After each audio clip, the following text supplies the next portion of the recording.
Hey, what's going on, guys? I have been looking for a place or something ever since, installing this Dynavan head unit, and even before that, for me to mount my phone. There's a bunch of different options there. I did the stick-on up here on the window. I've never actually tried the stick-on on the dashboard because, honestly, I really didn't want to mess it up. I've seen ones that have a clip that goes on the vent for the air conditioner, and even those, like, I'm worried about the weight of the phone because I have a Samsung with a case that it's gonna break it or it's gonna snap it off. What I've used in the past, was this with probably a 3-foot USB charging cable, and I would just drop it in the cup holder. Obviously that kind of works, but I really wanted something that actually I could mount to the dashboard here and have it sit in almost such a way that I could look at it easily, without it kind of falling off of the windshield or something.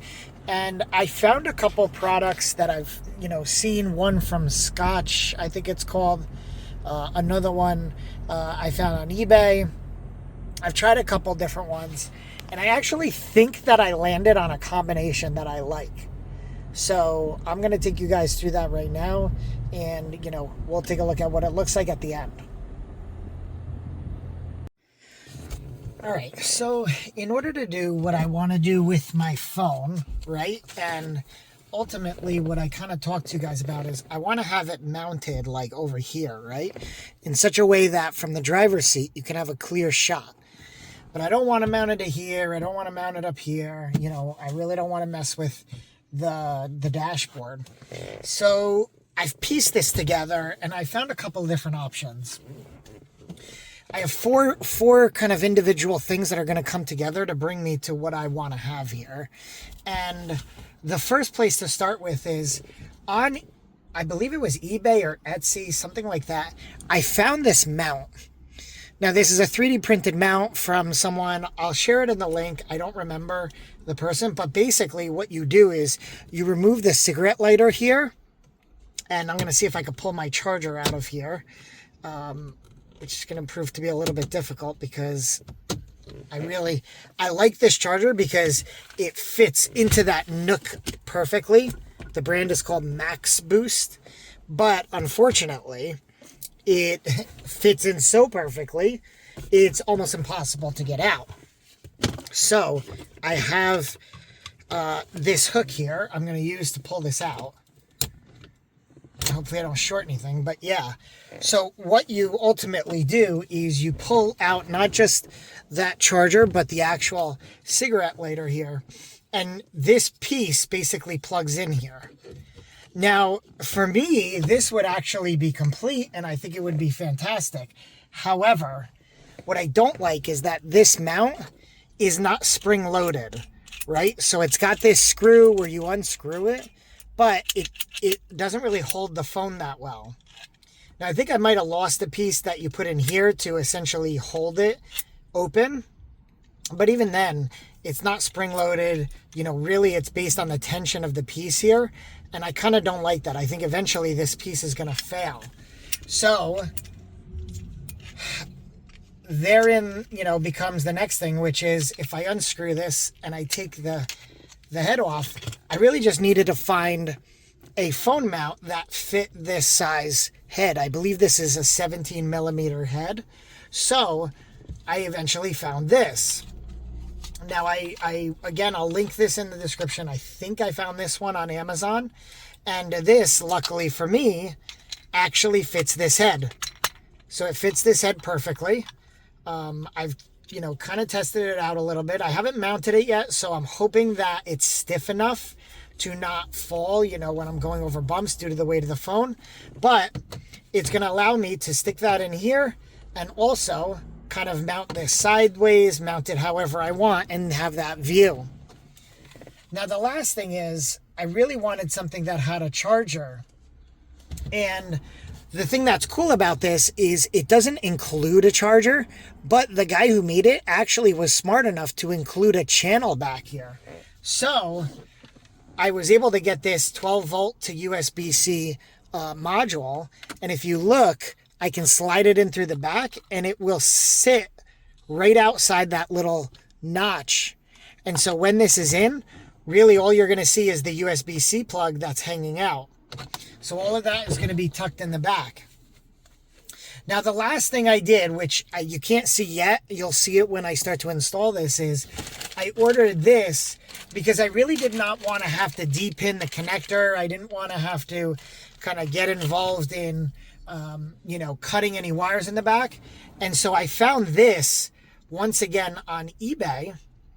But now that I know that it's compatible, I'm going to look up some of these connectors. The pigtail for this connector is almost 80 bucks. It is ridiculous, the OEM pigtail. Now this is a pigtail designed for splitting off and getting a power and a ground off the back. So what's good is that I can just unplug that. I'm going to remove this kind of piece in here so that it's open. And then I can just plug this in the back, right? This end here will just get plugged into the wire that comes out.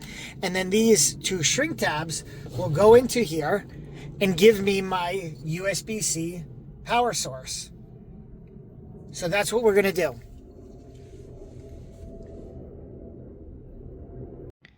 Okay, so once you have your head unit pulled out, what you're going to need to do is you're going to need to unplug this. Now, in order to unplug this, the plug is going to look like this. It's going to look like this, maybe slightly different, but there's going to be a tab on the top, just like this. You want to push down and you want to pull it out. So what you'll do is you'll reach up under here, you'll feel it right in the back here, and then you're going to depress it and pull it out. Now, here's mine already pulled out. Now, again, this is going to be easier for you to see and imagine. You grab this, you press this down, and you pull it out, right, from the back up in here. I'm not going to plug it back in, but that's what you need to do. The next thing we need to do is we need to actually get this piece out. So I've set up a flashlight here so I can check this out. And then what we're going to do is we're going to slip this in here, view, and now we have a solid view of what that looks like. So we need to get this thing out. And the more I look at this, the more I see this is a really interesting thing. I'm not sure how it actually comes out. It looks like if I turn this, which I don't know if I can, but it looks like on the sides. So maybe I can, you know, point at this with a pick. It looks like on the side, right kind of where the pick is. Okay, here we go. Where the pick is pointing right there. Right there. And then on this side, kind of similarly, right there at the end of the pick, there is a tab. So those tabs look like they hold this in. So I think what I need to do is really just reach back here and push it out. Right? So I'm going to try to do that while not blocking this completely. But if I give it a little bit of... Let's see if I wonder if I can turn this from this side. Okay, I don't think it actually turns. But I definitely, you know, it feels like, it looks like also that those are two tabs that need to be pushed in. So, trying to think if there's a way that I can depress those. Perhaps with that tool that I have. Or I wonder if I can go in from the opposite side here. Yeah, I don't think I'm going to be able to get in from this side.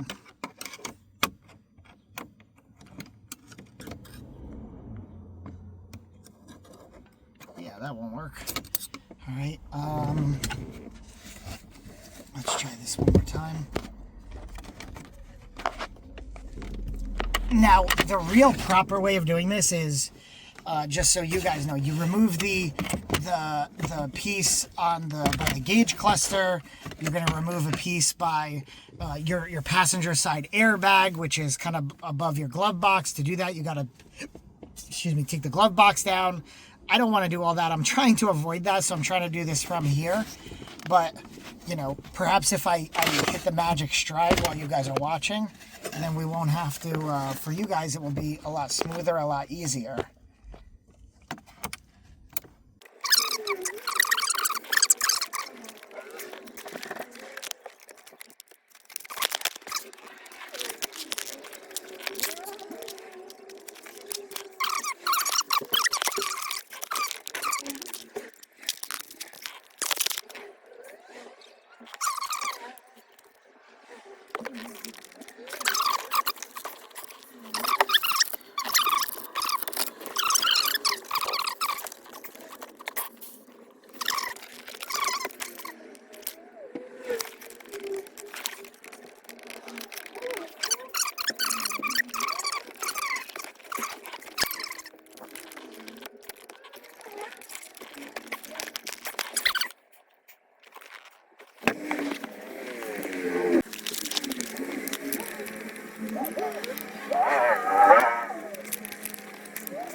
All right.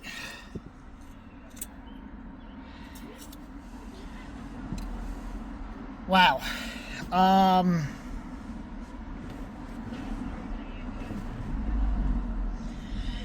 Well, it's out, but I'll be the first to say my hands are sliced up, and I think one of the tabs actually snapped off because of how stiff it was. So if we look here, there's one tab, the other tab is gone, right? And you can kind of see where it snapped off. So anyway, that's at least a start. Now, looking at the new piece, what needs to be done is these screws need to be taken out, and then this will, because there's no pressure now, you have this, which will kind of go in. Let me switch you guys over. It will go in here, but that piece, once, because it's, you know, kind of, what's the right word? Once it's unscrewed, and then I'll put it in here, and then it will get screwed in from the back, that will hold this in. But before that, I'm going to be honest with, oh God, I was holding you guys sideways. So at this point, this gets unscrewed, this kind of lip on the back here, and then this will slide in, and then it gets screwed in from behind, and that will hold the mount on. So I think we've done a decent amount of damage for today, and we'll pick this up again tomorrow. All right, guys, normally I don't skip ahead, but I thought in the interest of this and trying to get it done, it kind of happened. So how do I have this wired up? We have our plug coming in here. This is the original dash plug going into my Y splitter adapter. Now that adapter, then the black ground goes directly into my little converter box. And then over here, I have an inline fuse. So I put a 5 amp inline fuse here, and that's it. Now I'm going to leave this unplugged because, you know, what this is normally for is you would take this, plug it in, bury it in the back here, but I'm not going to do that because I don't want to have a live cigarette lighter hiding in the back behind the car. So what I'm going to quickly do is heat up my shrink.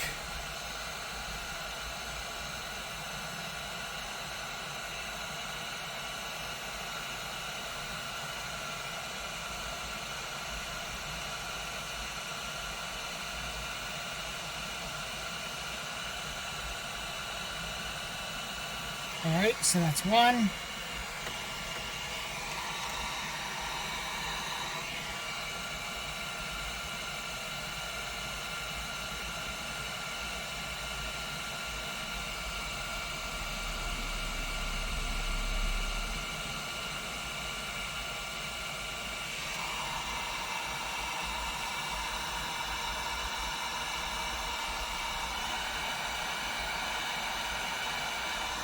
2.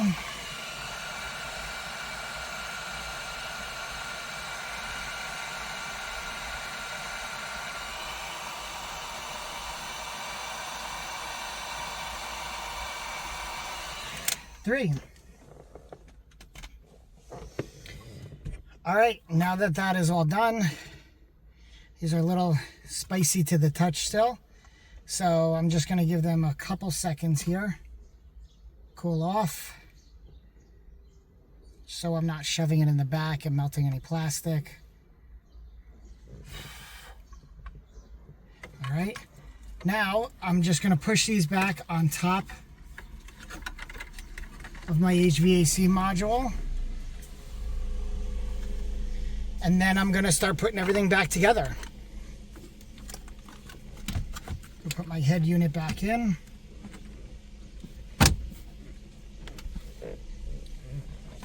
And last but not least, we'll plug this in. We'll screw it in. And there you have it, guys. One solid way to put a charging port here with a phone. Well, thanks guys, and hope you learned something. Catch you in the next one. See ya.